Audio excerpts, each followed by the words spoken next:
Have you ever wondered why the more deeply you love, the more present you are, the faster she drifts away? You don't understand. You gave her everything. You were always there. You stayed silent when you should have spoken. You softened when your soul was screaming. And in the end, you lost her. If you're feeling lost, like love is a game you never learned the rules to. If you've sat alone at night, wondering why doing everything right led to everything wrong, this video is for you. Because today, you'll stop guessing.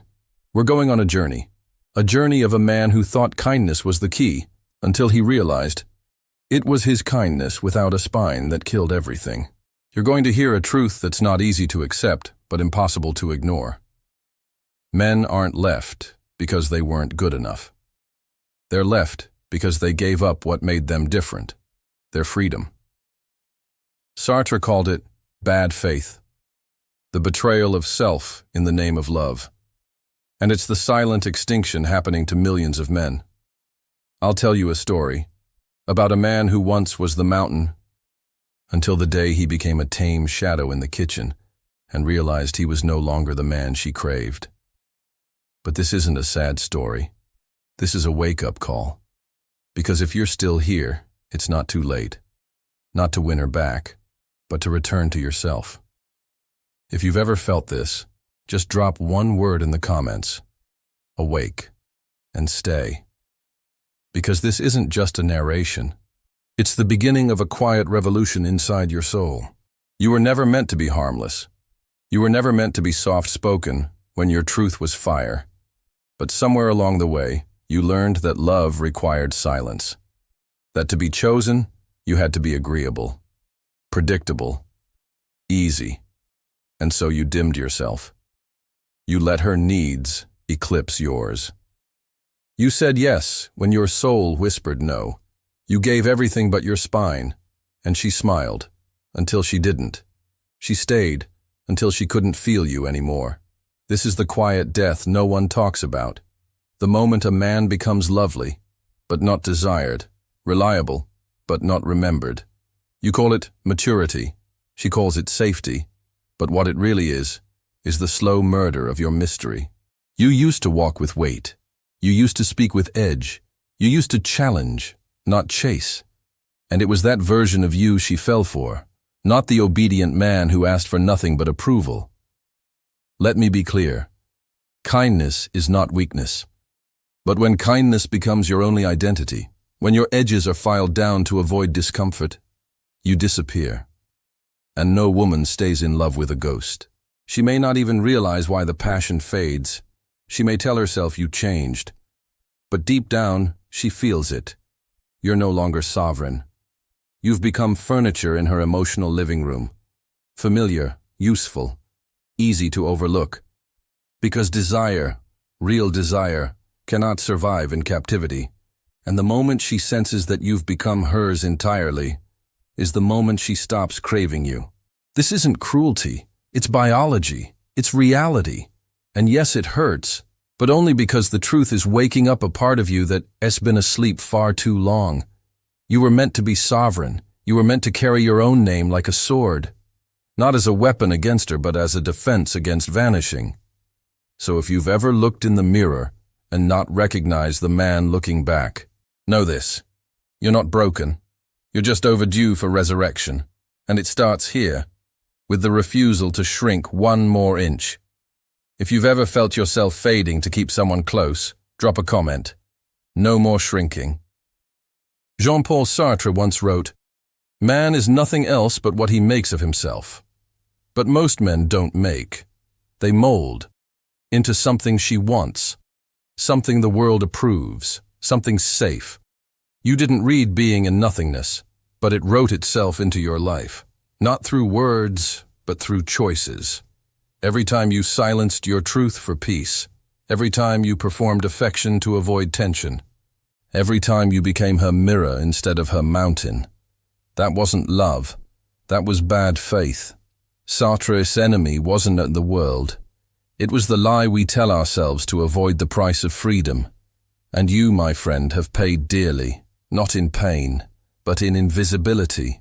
You became the man who folds, who adapts, who survives, but forgets how to live. And the irony, you did it for love. But love cannot thrive in bad faith. Because the moment you need her approval to validate your existence, you are no longer a man, you are an echo. And no one falls in love with an echo. They forget it as soon as it fades. You want to be chosen. That's human, but not at the cost of choosing yourself. And here's the heartbreak Sartre never sugarcoated. The gaze of the other steals you. Not because they mean harm, but because the moment you look to them for identity, you abandon authorship. You stop being for yourself and start being for her. And while that might win affection for a season, it costs you your soul. She doesn't want to own you. She wants to feel your presence, but she can't feel a man who only exists to reflect her. She can't respect a man who has no axis of his own. And respect is the soil from which love grows. So when she pulls away, when her texts slow, when her tone cools, don't ask why. You already know. You became her comfort, her calm, but not her craving. And that's the tragedy of the modern man. Trained to please, programmed to provide, starving for permission to exist. You don't need permission, you need to remember. Drop a comment. I reclaim my authorship. You were told to be a good man, so you showed up. You remembered the dates. You opened doors. You never raised your voice. You stayed soft. You stayed available. And then, she left. Not with anger, not with fireworks, but with a quiet detachment you couldn't explain, a look that said, I don't feel it anymore. And you're left asking, what did I do wrong? The painful answer, nothing. You did everything right. And in doing so, you became wrong in the only way that matters. You stopped being you. She didn't fall for your predictability. She fell for your presence, your edge, the way you didn't need her, but wanted her. The way you held your own shape, even when she brought the storm. But slowly, you diluted yourself. You became more agreeable, less confrontational, less mysterious. You believed love meant lowering your flame to keep her warm. But fire doesn't attract by being tame. It draws us because it burns. You thought emotional transparency would deepen the bond, but all it did was make you readable, tame, safe. And here's the paradox. She wants to feel safe, but not with someone who has no danger left in him. Because desire doesn't come from comfort. It comes from contrast, polarity, the spark between sovereignty and surrender, the electric tension between two complete beings who don't need but choose. You became dependable, but not irresistible. You became loving, but not captivating. You became the nice guy. And the world never told you that nice is the graveyard of desire. She doesn't want a boy who obeys. She wants a man who leads, not over her, but through himself. She wants to feel your world and decide if she's strong enough to walk beside you. But you never built one. You built around hers. And now she feels it. She's the sun, and you're the orbit. And no woman wants to be the center of a man who has no axis of his own. So she drifts, not because she stopped caring, but because she stopped feeling you. And the saddest part? You were never wrong. You just weren't whole. Drop a comment if this hit deep. I won to be safe. I'll be sovereign. He didn't see it coming. Not really. She still smiled, still kissed him goodnight, still posted photos with him on her story. But something had shifted. He felt it in the way her eyes no longer searched for his, in the way her body leaned away during hugs, in the silence after he said, I love you. He was doing everything right, cooking dinner, checking in, making plans, listening without interrupting. Being the man every relationship blog said she'd be lucky to have. But deep down, he was dying. Not dramatically, quietly. Every day, a little more of him faded. The wildness, the opinions, the spontaneity, all sacrificed at the altar of harmony. He became agreeable. And in doing so, he became forgettable. He didn't know that she didn't want peace at the cost of polarity, that her craving wasn't for comfort, it was for the contrast he used to carry, that unpredictable energy, that masculine depth that challenged her to rise. But he killed that man with soft compliance, with subtle edits to his soul, with silent betrayals of his own truth, not because he was weak, but because he was never told that strength isn't volume, it's presence. And presence requires edges. The edges she once admired were now filed down by his fear of losing her. He thought he was being mature. He was really just managing her moods, managing the tension, managing himself. Until there was nothing left to manage because she was gone. She didn't cheat. She didn't scream. She just vanished. Emotionally first, physically later, and now he sits across from his reflection asking, "Where did I go?"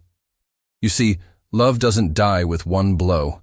It dies in 1,000 quiet abandonments of self. And this man, this kind, loyal, honest man, never cheated on her. But he cheated on himself every day.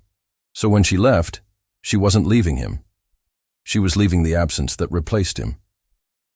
And if this feels too familiar, you're not alone. You just need to ask one question. What part of me did I abandon to keep her close? Drop it below or just say, "I'm done abandoning myself." She didn't leave because she stopped loving you. She left because she could no longer feel you. That's the part no one tells you. That love isn't about what you give. It's about what you carry, the weight of your being, the presence that fills a room not with noise but with knowing. And when that presence fades, even if your love remains, something else vanishes too. Polarity, mystery, the subtle gravitational pull that makes her lean in instead of leaning away. You became so available, so emotionally exposed, so safe. She lost the tension that desire needs to breathe. It wasn't your fault. You were taught that love meant openness, vulnerability, complete access.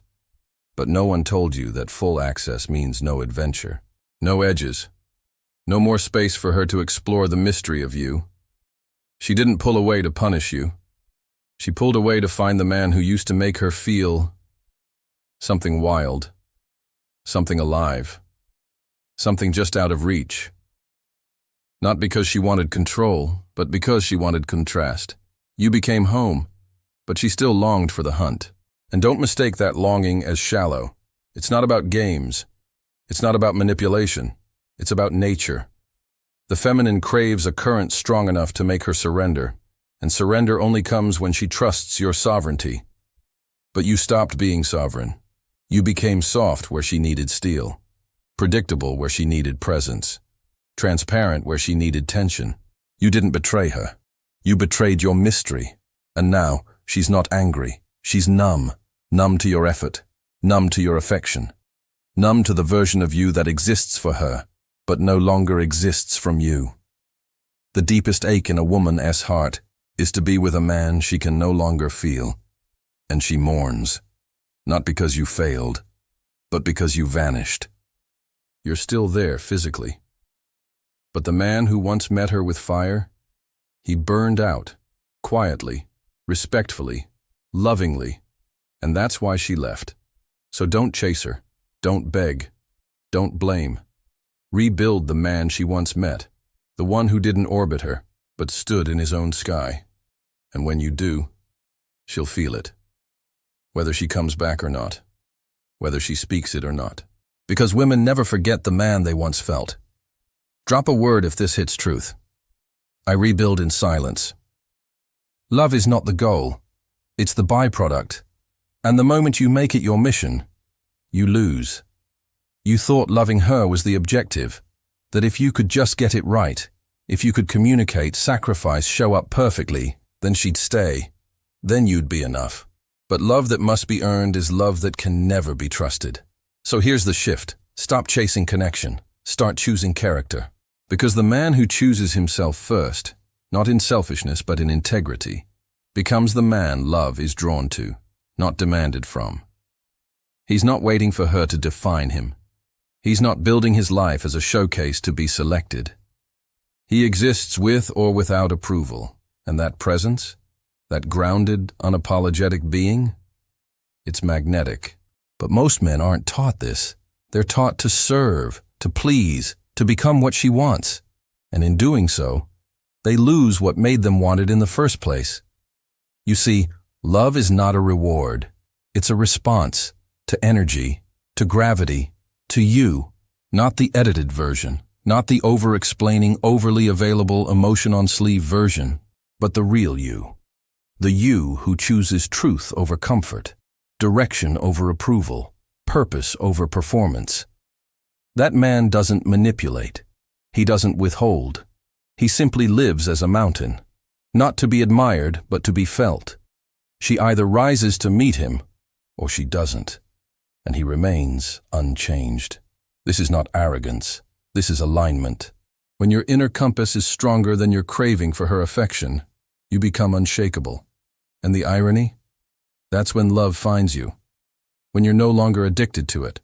So stop asking, how do I get her to love me? Start asking, what version of me do I want to love, even when no one else does? That's the man she won't forget. Drop a comment if you're ready. I choose character over connection. Aloneness is not loneliness. It's not exile. It's not punishment. It's the birthplace of sovereignty. But most men fear solitude like death. They fill the silence with distractions, texting, scrolling, chasing, performing, because they've never been taught how to sit with the sound of their own name. You see, solitude is where your edges sharpen. It's where your voice deepens. It's where you remember who you are when no one is watching. That stillness you keep running from. That's not emptiness. That's your essence. And until you stop outsourcing your sense of self to her gaze, her reply, her approval, you will never know your own power. Because a man who cannot be alone is a man who will always be manipulated. Not by malice, but by momentum. By the emotional tides of someone else's need. And you'll call it love. But it's not love. It's dependency dressed in devotion. So here's the paradox. When you finally embrace your solitude, not as a temporary phase, but as a sacred space, you become more attractive. Not because you're trying, but because you're full. Your energy shifts, your pace slows, your presence becomes weight. She may not understand why, but she'll feel it. That still, quiet gravity of a man who doesn't need company to be complete. And when you speak, it won't be to fill the gap. It will be to offer something from overflow. She won't hear desperation. She'll hear direction. And in that presence, she may come closer. Not because you chased, but because you stopped running. So the next time the silence feels unbearable, stay. Stay seated. Stay breathing. Stay whole. Because the man who finds his peace in solitude never begs for connection again. Drop a word if this resonates. I choose sacred solitude. There's a man she can't forget. Not because he said the right words, not because he bought flowers, but because he never made her the center of his becoming. He didn't chase. He didn't explain. He didn't try to be chosen. He was already chosen. By himself. She felt it. In the silence between his sentences. In the way he listened without trying to impress. In the way his presence filled the room without needing permission. He was sovereign, not detached, not aloof. Present. Full. Rooted. And when she tried to test his balance, through withdrawal, through storms, through chaos, he didn't flinch. Not because he was playing a game, but because he wasn't in one. That man wasn't trying to win. He was the win. And her nervous system recognized it. Not her logic, not her checklist, but that ancient part of her that remembers what it feels like to be near fire. Controlled, grounded, alive. You see, most men perform masculinity. They flex. They dominate. But this man, he embodied it. He didn't speak to control. He spoke to create. He didn't give to bind. He gave from overflow. He didn't stay to be needed. He stayed because he chose to. And when he left, if he left, he didn't collapse. He walked, unshaken, because his center was never built on her response. That's the man who awakens her, not by trying to please her, but by inviting her to rise. Not with manipulation, but with mirrorless being. And here's the truth. She may not even be ready for him, but she will never forget him, because she didn't lose a man. She encountered a force, and that kind of memory doesn't fade. Drop a word if this awakens something in you. I become the force. You are not a draft. You are not a subplot. You are not a supporting character in someone else's narrative. You are the author. And every time you wait for her reaction before you speak, every time you bend your truth to avoid discomfort, every time you silence your edge to maintain peace, you hand her the pen, and she writes you into a role, sweet, soft, safe, and slowly forgotten. This isn't her fault. It's yours. Because you stopped writing. You became an audience member in your own life, watching, hoping, reacting, but never choosing. So now it's time, not to fight her, not to prove her wrong, but to reclaim your pen, rewrite the story. Not by becoming cold or distant, but by becoming undeniably you. Say what you mean. Move where your soul points. Set boundaries, not to punish, but to protect your presence. And when someone demands you soften your truth to earn their affection, walk. Because the moment you shrink to be loved, you betray the man you were born to become. That man, he doesn't audition. He doesn't rehearse who to be for someone else's comfort. He walks into every room with the quiet knowing, I do not need to be chosen. I've already chosen myself. And from that place, you won't just attract women. You'll attract alignment, respect, peace. The kind that can't be taken away, because it was never borrowed. So ask yourself, am I living a life I wrote, or one I was assigned? Drop a word if this truth lands. I reclaim the pen. She won't tell you, not in words, but she remembers you. Not because you begged, not because you chased, but because you stopped disappearing. Because there came a day when you said, no more soft betrayals, no more shrinking, no more seeking permission to exist. And in that silence, when you said less, gave less, explained less, you became more present, more grounded, more unforgettable. She felt it. The shift. You no longer moved to be loved. You moved because you were alive. You no longer needed her eyes to feel seen. You saw yourself, and that changed everything. Because the man who walks with the weight of self-possession alters every room he enters, not with noise, but with knowing, not with tactics, but with truth. And even if she left, even if she never returns, she remembers. Not the version of you who tried to be enough, but the one who realized he already was. And that is the man who never begs again. Not out of pride, but out of presence. He knows who he is. He remembers what he's made of. And now, the world must decide what to do with him, not the other way around. So if you've come this far, if these words burned and healed, if something inside you woke up, then let this be your vow. No more erasing, no more explaining, no more exile from your own soul. You are not the echo. You are not the empty. You are not the orbit. You are the axis. And whether she stays or forgets or never sees it, you remain. Because love is not the story anymore. You are the story. Still, unbreakable, free. Drop the final word if you're ready to live it. I remain.